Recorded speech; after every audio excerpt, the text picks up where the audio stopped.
दोस्तों आज हम आपको यूलर थ्योरम पढ़ाने जा रहे हैं। यूलर थ्योरम बेसिकली एक पार्शियल डिफरेंशिएशन की बिना डिफरेंशिएशन किए हुए वैल्यू निकाल सकता है। तो यूलर थ्योरम के माध्यम से किसी भी होमोजीनियस फंक्शंस का डिफरेंशिएशन आप आसानी के साथ कर सकते हो। तो बेसिकली यूलर थ्योरम का स्टेटमेंट क्या होगा? यूलर थ्योरम के लिए if z is homogeneous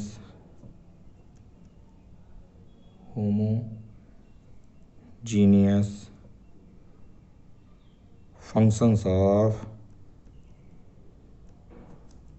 x and y। Homogeneous अगर कोई फंक्शंस x एंड y का है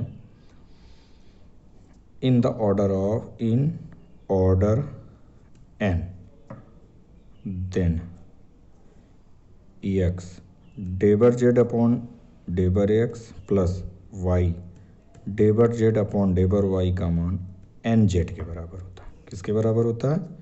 एन जेड के बराबर होता है। तो इसमें आपको ये समझ में आ गया होगा क्या है, जेड इज ए होमोजीनियस।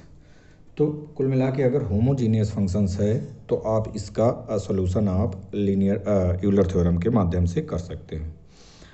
अब ये कंडीशनल आएगी कि होमोजीनियस क्या है। तो होमोजीनियस मीन्स बेसिकली आपका क्या होगा कि जो एक्स और वाई की पावर्स हैं वो लगभग बराबर होंगे, जैसे कि अपर पार्ट्स होगा और लोअर पार्ट्स होगा, मतलब न्यूमरेटर होगा और डिनोमिनेटर। आप ये भी कह सकते हो कि अंश बटे हर का हिसाब बनता है। अंश मीन्स जैसे ऊपर अगर हमारे पास जो ऑर्डर है तो वो सेम होगा और नीचे का जो ऑर्डर है वो भी सेम होगा। अगर सेम है तो दिस टाइप फंक्शंस आपके क्या होंगे? होमोजीनियस फंक्शंस होंगे।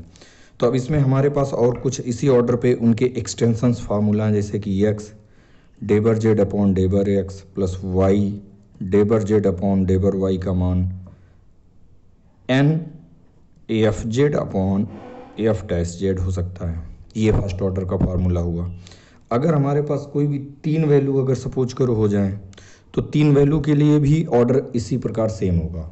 और इसका जो सेकंड ऑर्डर फार्मूला होगा तो क्या होगा? एक्स स्क्वायर डेबर स्क्वायर जेड अपॉन डेबर x square plus y square डेबर स्क्वायर जेड अपॉन डेबर वाई स्क्वायर प्लस क्या हो जाएगा?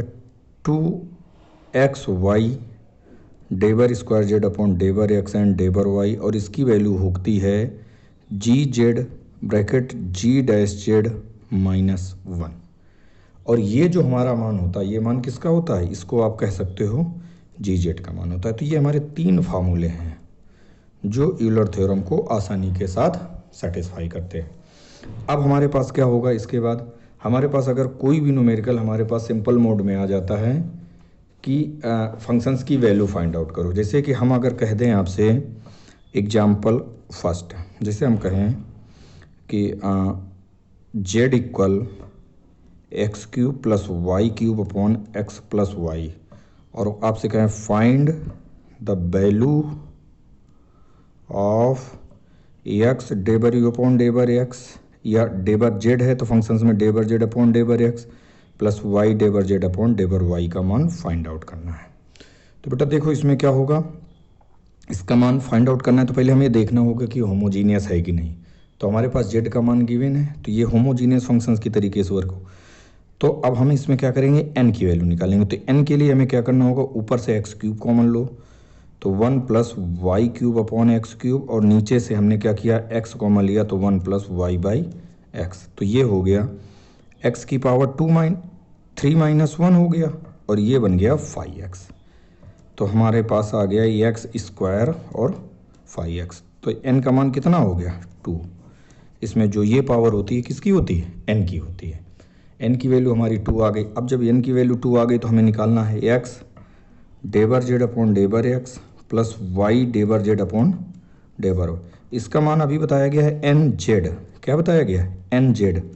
एन का मान हो गया 2 और 2 जेड, इसका आपका आंसर हो जाता है। किससे हुआ? By Euler theorem. By Euler's theorem. तो अब इसमें फंक्शंस नहीं गिवन था, इसमें डायरेक्ट जेड की वैल्यू गिवन थी। अगर हमारे पास फंक्शंस की वैल्यू गिवन हो जाएगी तो जैसे अब इसी में हम एक एग्जांपल और दूसरा ले लेते हैं, सेम न्यूमेरिकल का सेम एग्जांपल हो सकता है। जैसे कि हम क्या कर दें, जेड का मान जेड इक्वल टू हम क्या कर देते हैं, साइन इनवर्स और x square plus y square upon x minus y. तो अब हम इसमें पूछें आपसे वही वैल्यू क्या होगी, एक्स डेबर यू अपॉन डेबर एक्स प्लस वाई डेबर जेड अपॉन डेबर एक्स प्लस वाई डेबर जेड अपॉन डेबर वाई का मान फाइंड आउट करना है। तो देखो क्या होगा, हमारे पास एक सिंपल नोट होगा। सिंपल नोट मीन्स हम पहले फंक्शंस को बदलते हैं, फंक्शंस को कन्वर्ट करने की कोशिश आपको करनी चाहिए। फंक्शंस को क्या करना चाहिए, कन्वर्ट करने की कोशिश। तो ये क्या बन गया, sine z equal to x square plus y square, x square plus y square upon x minus y हो गया। अब देखो एफ जेड का मान कितना हो गया बेटा, साइन जेड। और हमारे पास दूसरा फार्मूला हमने जो यूलर थ्योरम का बताया है, यूलर्स थ्योरम का जो फार्मूला बताया है, क्या बताया, एक्स डेबर जेड अपॉन डेबर एक्स प्लस वाई डेबर जेड अपॉन डेबर वाई का मान क्या बताया है आपका, n f u upon f dash u. या आपके पास जेड है तो क्या आप जेड यूज कर सकते हो, अगर यू गिवन है तो आप यू भी गिवन कर सकते हो। एन का मान तो आप निकाल सकते हो, पावर कितनी, एन का मान कितना हो जाएगा, एन का मान 2, तो 2 एफ जेड का मान हो गया sine z upon f dash z का मान क्या हो गया, साइन जेड का डिफ्रेंसिएशन क्या हो गया, कॉस जेड, तो क्या हो गया 2 साइन अपॉन कॉस क्या हो गया, tan जेड। आपका फाइनल आंसर हो जाता है। तो आपको यूलर थ्योरम समझ में आया। इसका सेकेंड ऑर्डर हम अगले लेक्चर में डिस्कस करेंगे।